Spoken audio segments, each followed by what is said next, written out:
আমাদের এই অঞ্চলে যে শিক্ষা, এই শিক্ষার ক্ষেত্রে আমরা নারায়ণগঞ্জ শহর কেন্দ্রিক যে শিক্ষা প্রতিষ্ঠানগুলো গড়ে উঠেছে, বিশেষ করে ধনীর দুলালদের জন্য, সেখানে আমাদের মধ্যবিত্ত পরিবারের সন্তানদের পড়া একেবারেই কষ্টসাধ্য ব্যাপার। আবার কিছু শিক্ষা প্রতিষ্ঠান আছে এমন যে সেখানে অ্যারেঞ্জমেন্ট আছে কিন্তু যথাযথ শিক্ষা ব্যবস্থাপনা সেখানে নেই। এই দুইয়ের মাঝে সমন্বয় করে মধ্যবিত্ত পরিবারের সন্তানদের সুশিক্ষার জন্য এক আলোকবর্তিকা হিসেবে ভালো ভূমিকা পালন করছে, ইতিমধ্যে সুনাম অর্জন করেছে আমাদের সকলের প্রিয় প্রতিষ্ঠান তিতুমীর একাডেমি। এজন্য এই প্রতিষ্ঠানের শুরু থেকে এই পর্যন্ত যারা সম্পৃক্ত আছে তাদের জন্য আমরা একটা করতালি দিয়ে তাদেরকে উৎসাহিত করি। আশা করছি এটির যে অগ্রযাত্রা, এটার যে নামকরণের সার্থকতা, আমি আরো একটি প্রোগ্রামে বলেছিলাম, এটি হচ্ছে তিতুমীর একাডেমি।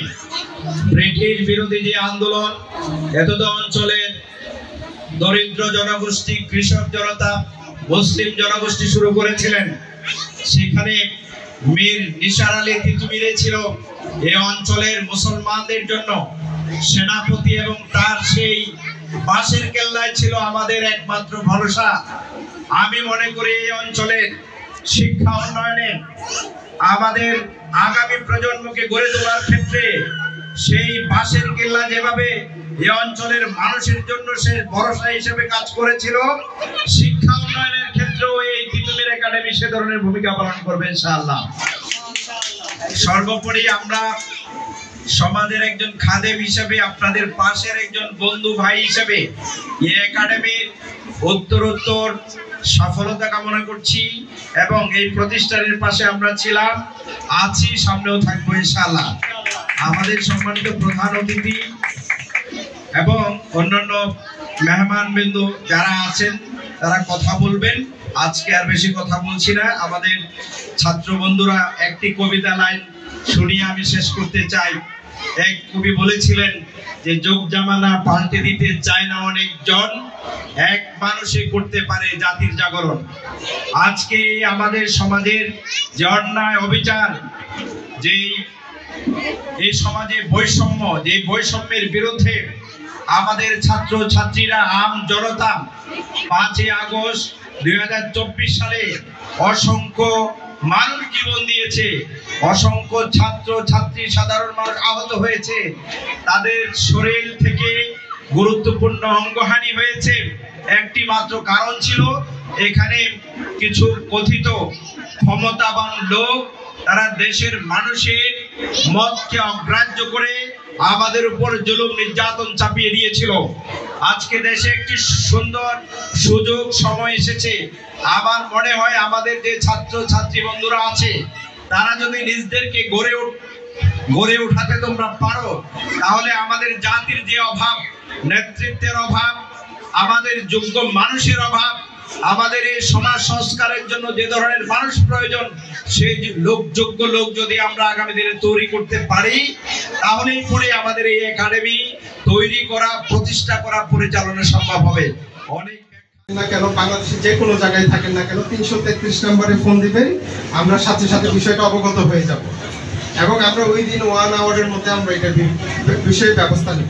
আমরা তো তৎপর আছি, এই ব্যাপারে আপনাদেরকেও সহযোগিতা করতে হবে। দ্বিতীয় যে বিষয়ে আসি, সেটা একটি আসলে আমাদের সমাজের একটা মারণভেদী বলবো, মাদক। কিন্তু একটা ছেলে, আমি শুরুতেই বললাম যে একটা বাচ্চা যারা স্মোকিং করেন, আপনার নাতিকে পাঠাইলেন দোকানে, যা 2টা সিগারেট নিয়ে আয়, এটা কিন্তু কখনোই করা যাবে না। এখানে যারা সিগারেট বা এইরকম তামাকজাত দ্রব্য ব্যবসার সাথে জড়িত আছেন, আপনারাও বিষয়টা খেয়াল রাখবেন। আপনারা যারা আশেপাশে থাকেন, আপনারাও খেয়াল রাখবেন একটা বাচ্চার কাছে তারা তামাকজাত দ্রব্য বিক্রি করছে কিনা।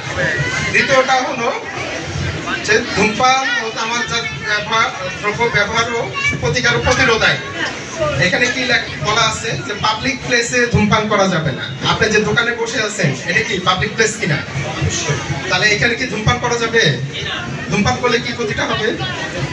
ধূমপান করলে এই ক্ষতিটা হবে যে ছোট ছোট বাচ্চারা যে স্কুলে যায়, রাস্তা দিয়ে তো যায়, আর একটা বাচ্চা যখন দোকানে কিছু কিনতে আসে তখন দেখলো যে একজন মুরব্বী বসে সিগারেট খাচ্ছে। সিগারেটটা কি জিনিস? মানে সে সিগারেট খাচ্ছে, নাক দিয়ে মুখ দিয়ে তার ধোঁয়া বের করতেছে, একটা বাচ্চা এটা দেখে কিন্তু আগ্রহী হচ্ছে, সে ভাবতেছে এটা কি জিনিস, কি অদ্ভুত জিনিস।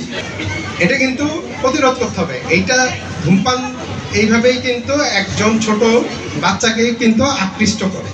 এখন এই ধূমপান দিয়েই কিন্তু মাদকের শুরু। সিগারেট খাচ্ছে সে, তারপর ধাপে ধাপে সে যখন তার আশেপাশের পরিবেশটা খারাপ পাবে তখন সে মাদকের দিকে জড়াবে। তা আমাদের চিন্তা করতে হবে দিক থেকে। তা আমি যেটা জানতে পারলাম, একজন আমাকে একটা চিটকুটো দিয়েছেন যে মাদকের বিষয়ে ওই যে 333 999 এই দুইটা নাম্বারে আপনারা যদি ফোন করেন আমরা সাথে সাথে ব্যবস্থা নিব। এবং প্রতিটা উপজেলায় কিন্তু যে মাদক নির্মূল একটা কমিটি আছে, আপনারাও এটা হয়তো অবহিত আছেন, আপনাদের অনেকে এই কমিটিতে আছেন। হ্যাঁ, এটা কিন্তু আপনার প্রতিবাদ করতে হবে, আমাদেরকে তথ্য দিতে হবে। আমার সাথে আমাকে সম্পর্ক নষ্ট হবে এই বিধায় আমি বলবো না আমার পাশের বাসার যিনি প্রতিবেশী তার সন্তানটা মাদক সেবী, এটা আমি জেনে শুনে চুপ থাকবো, এটা কিন্তু কখনোই গ্রহণ করা যাবে না। কারণ ওই মাদক যখন আমার ঘরে ঢুকবে, যখন আমার সন্তানটা মাদক সেবী, মাদক আসলে একটি মারণ ব্যাধি, একটা সামাজিক ব্যাধি, এটা সম্মিলিতভাবে প্রতিরোধ করতে হবে।